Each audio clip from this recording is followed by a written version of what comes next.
ជំរាបសួរអ្នកទាំងអស់គ្នាសូមស្វាគមន៍មកកាន់ Channel Forniset ថ្ងៃនេះខ្ញុំមានប្រធានបទថ្មីមួយទៀតដែលនិយាយអំពីគម្រោងយកមកបង្ហាញជូនអ្នកទាំងអស់គ្នាដើម្បីយល់ដឹងបន្ថែមអំពីរបៀបដែលស្ថាប័នមួយអនុវត្តគម្រោងក្នុងការងារផ្សេងៗដូចជាគម្រោងសាងសង់គម្រោងអភិវឌ្ឍ Software គម្រោងផលិតទំនិញនិងគម្រោងសរសេរសៀវភៅជាដើមតោះយើងទៅពិនិត្យមើលទាំងអស់គ្នាថាតើគម្រោងជាអ្វីនៅក្នុងវីដេអូនេះផងដែរខ្ញុំនឹងបញ្យល់ព្រមទាំងលើកឧទាហរណ៍សាមញ្ញដែលងាយយល់ឆាប់ចាប់បានអំពីគម្រោងដែលគេអនុវត្តនៅក្នុងការងារប្រចាំថ្ងៃក៏ដូចជានៅក្នុងអាជីវកម្មផងដែរសូមអ្នកទាំងអស់គ្នាជួយចុច Subscribe និងដាក់សញ្ញាកណ្ដឹងដើម្បីទទួលបានចំណេះដឹងថ្មីៗបន្ថែមទៀតសូមអរគុណបើយោងតាមសៀវភៅ Project Management Absolute Beginner Guide របស់លោក Gregory M. Horin បោះពុម្ពលើកទី5ក្នុងឆ្នាំ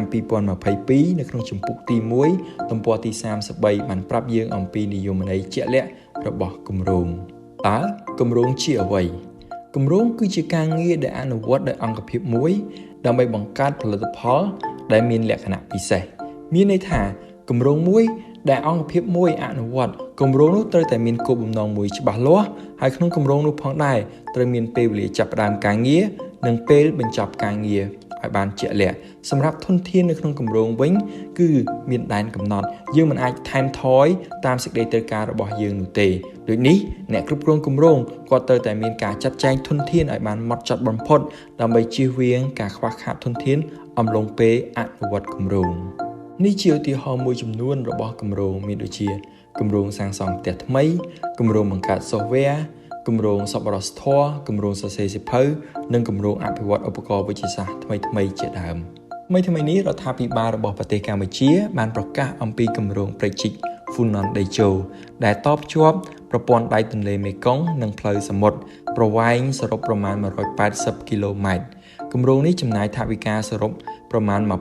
$1,700 លានអាមេរិកដែលមានទីតាំងគឺចាប់ពីព្រែកតាកែវឆ្លងកាត់ព្រែកតាឯកចូលតាមព្រែកតាហ៊ីងនិងបន្តរហូតដល់សមុទ្រខេត្តកែបដោយឆ្លងកាត់ខេត្តចំនួន4រួមមានខេត្តកណ្ដាលខេត្តតាកែវខេត្តកំពតនិងខេត្តកែប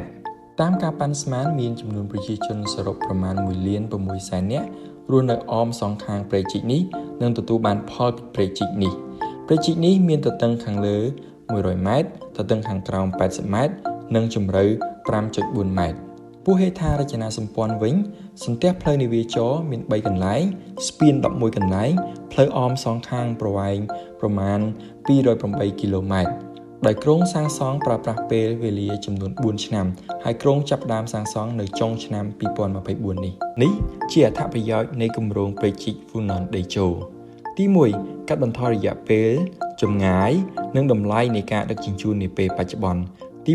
2ការបង្កើតតំបន់ពាណិជ្ជកម្មនិងមជ្ឈមណ្ឌលភស្តុភារកម្មទី3ការអភិវឌ្ឍផែនរណបថ្មីៗជាច្រើនទី4ការពង្រីកតំបន់ទី5អភិវឌ្ឍកសិកម្មធារាសាស្ត្រវារីវប្បកម្មនិងចិញ្ចឹមសត្វទី6ការជួយគាំទ្រដល់ការអភិវឌ្ឍប៉ូលសេដ្ឋកិច្ចទី4របស់ប្រទេសកម្ពុជាទី7ការបង្កើតការងារបន្ថែមនៅកំពង់ផែស្វយ័តក្រុងព្រះសីហនុកំពង់ផែស្វយ័តភ្នំពេញ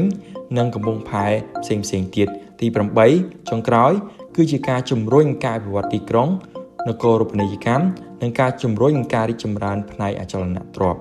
សរុបជារួមមកគម្រោងគឺជាការងារបណ្ដោះអាសន្នដែលមានគោលបំណងមួយច្បាស់លាស់ដើម្បីផលិតទំនិញឬសេវាកម្មដែលប្រើប្រាស់ធនធានមានកំណត់និងរយៈពេលមានកំណត់ខ្ញុំសង្ឃឹមថាវីដេអូមួយនេះជាប្រយោជន៍សម្រាប់អ្នកទាំងអស់គ្នាដើម្បីយល់ដឹងបន្ថែមអំពីគម្រោងដែលគេបានអនុវត្តក្នុងជីវភាពរស់នៅប្រចាំថ្ងៃសូមអរគុណអ្នកទាំងអស់គ្នាជួបគ្នាសម្រាប់វីដេអូក្រោយៗទៀត